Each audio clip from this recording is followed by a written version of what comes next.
Hey guys, welcome to the channel. Thanks so much for stopping by. Today is March 1st, and boy, do we have a ton of stuff to go through. Um, I have some questions now about treason. I have questions about Trudeau's loyalty to Canada. I have a lot of questions, and let's just dive right in. So Pierre Poilievre has some records that came out of CSIS uh, due to an investigation they were doing at the Winnipeg Medical Viral Research Facility, where back in 2019 there were some scientists that were fired and actually escorted out of the building for security reasons. Um, and up until now, they really couldn't figure out what exactly was going on. Well, now all the paperwork is coming to light, and we're going to get a bit of a taste of what's happened here. So, going to just dive into the press meeting with Pierre Poilievre. The cost, the crime, the corruption, and the cover-up. But now we know that he cannot protect our people or our country. We just received these documents that Trudeau has been covering up for years. Documents related to a massive security breach at the Trudeau government's most sensitive laboratory, where the most dangerous viruses and pathogens are studied and handled. We have learned that the Trudeau government's head of pathogens was collaborating with members of Beijing's People's Liberation Army, who are responsible for bioweapons and bioterrorism. We know now that a People's Liberation Army official was able to gain personal access, walk in the door, look at computers, and have access to all of our most important virological secrets. Come on in, guys, Let me, have a look. if you think any of this is hyperbole, read the report yourself.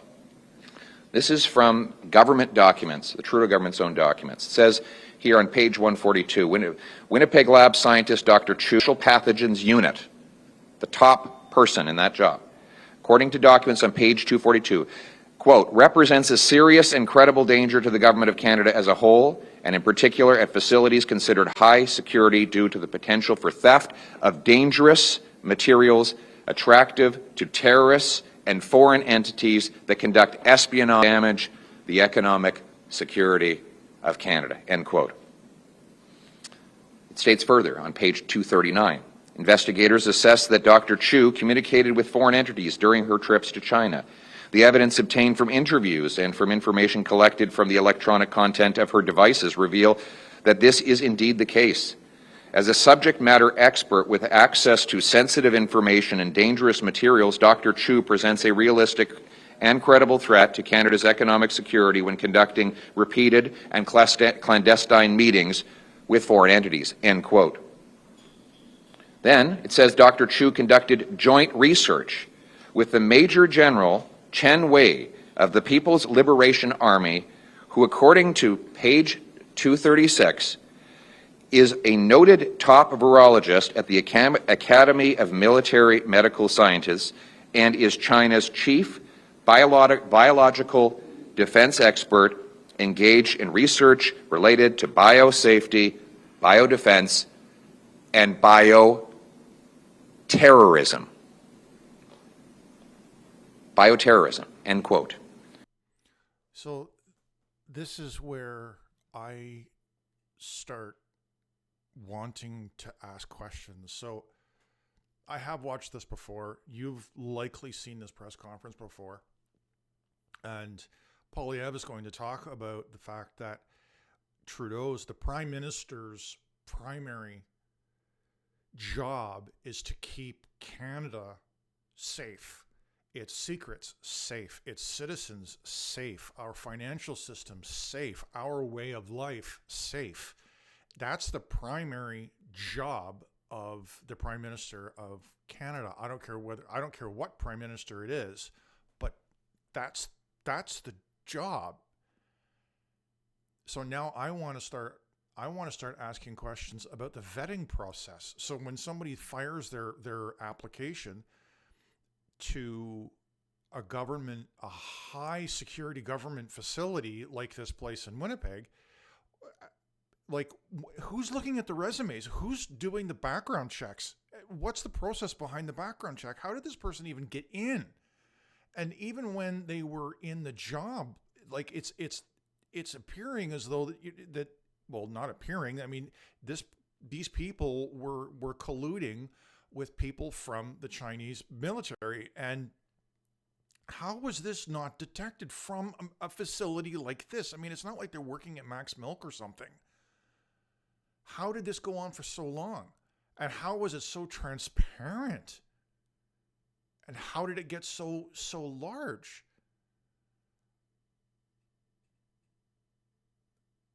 I think the other question I want to start asking is okay, if our vetting process sucks to this level, are there more people in power? Are there more spies? I mean, guys, they were rooting out our secrets and passing these secrets on to other officials in China. So that's a spy. Therefore, it's treason. How deep does this go? I'm dying to find out how this ends. We all know how Trudeau is going to react. He won't answer any questions. He's going to try and bypass the whole thing and pass it off as somebody else's problem. We totally get that. But just at this point now, with the level of corruption that's coming forth with this government, with all of the scandals that are just piling up, like almost now on a daily basis. It's not even weekly or monthly. It's daily, for heaven's sake. How much longer can this like go on? Seriously. Let's just keep going in the video because there's some more cool stuff that's going to come out of this. And these are documents. This is right out of the government's own documents. Trudeau, what did he do when he found out about this? Did he immediately inform Canadians of the breach? Did he fire anybody? No, no one was fired. Did he call an inquiry to get to the bottom of it? Nope. No, he didn't do that either. Didn't do a thing. Instead, he covered it all up. He defied 4 parliamentary orders to release these documents. When the Speaker tried to get them, he sued the Speaker to cover this up. So this is where I start to get upset, because when the government, when the opposing party, the Conservatives, they start asking questions, Trudeau just covers it up. Repeatedly covers it up like it doesn't exist, like the level of arrogance that this takes. Then he wants to play the victim to the point where he sues the Speaker of the House. No, I don't have any secrets and I'm so pissed off with you, I'm going to sue you. When all of this is true, when all of the accusations to that point are true, that there's something wrong, and it's just cover up after cover up after cover up. It's stomach turning.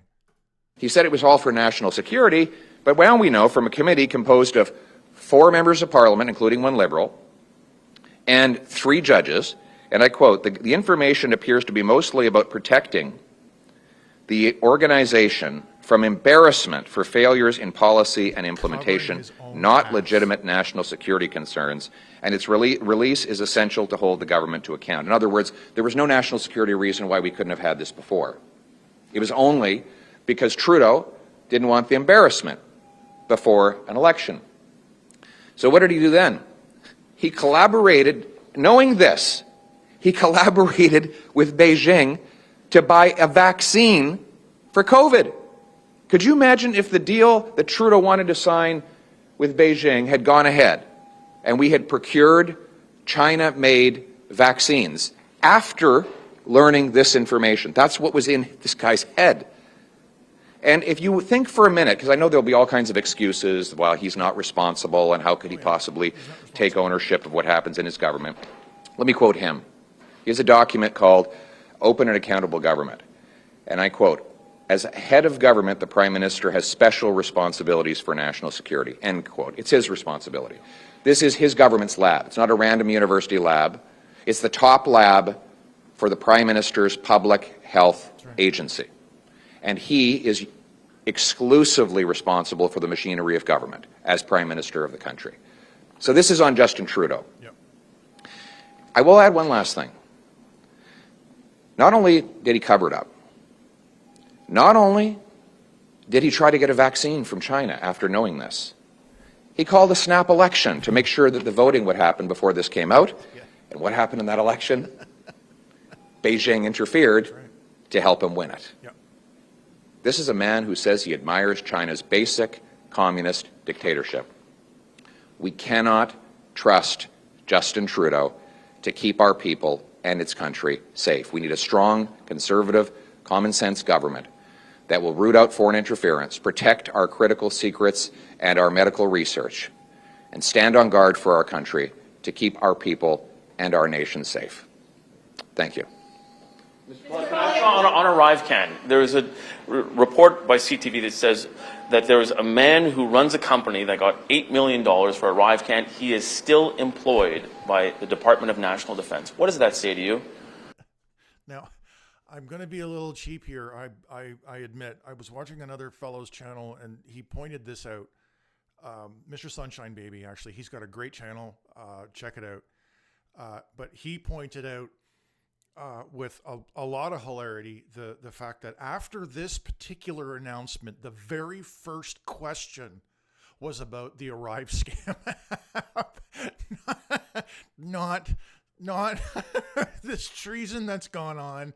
But yeah, and we're still kind of not catering, but we're still looking into other scams and other problems that this guy has created. It says to me that there's no accountability. Now that we know this individual should be immediately fired, and there should be an immediate police investigation of his conduct and that of the company with which he's associated, and a broader inquiry within the public service about how this contracting was allowed to go on for so long. But yeah, good luck with the Inquisition, because the Liberal parties won't answer questions. They won't respond. They won't give the information, and they're going to cover it up.